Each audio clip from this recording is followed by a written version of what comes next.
So does it matter where the money comes from for a university if the intentions are good, if it's put to good educational use?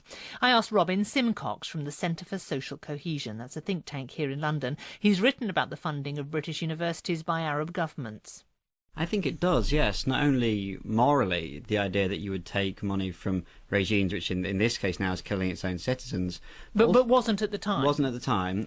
But the evidence we found has been donors have been getting on challenged platform in turn for donations. The way universities run has been altered. They're essentially at times working as diplomatic arms of governments abroad. So really we're seeing the line being blurred between academia and statescraft, and I think that's obviously a big problem. There was no indication, though, of any of that in this case, was there, of coercion of any kind, of LSE having to behave in a way it might not have behaved? No, although there were, obviously this is ongoing, but there were some concerns about plagiarism. I also don't think we should rule out, the LSE donation is I think essentially the tip of the iceberg of a larger problem, because this was 1.5 million, generally quite a comparably small donation to some of the other ones we've seen going in.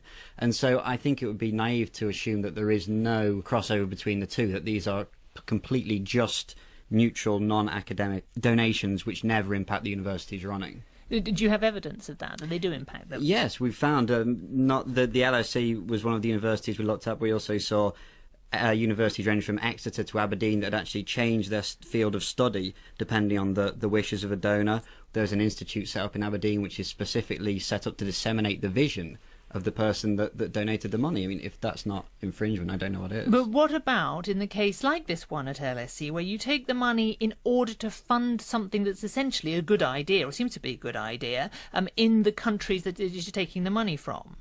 Yes, but I think there's a naivety. This is the argument that's often put out. The way to get these regimes to change their behaviour is to engage with them, and in this example, take a lot of their money. I don't really buy that. I think that the fact of the matter is these regimes, they can't get legitimacy from their own people.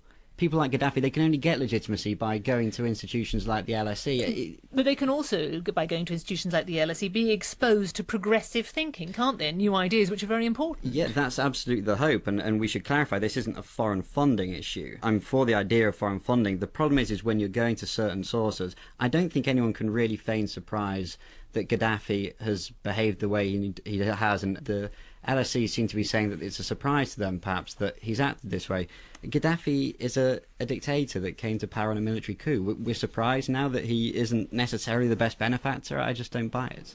And that was Robin Simcox of the Centre for Social Cohesion here in London.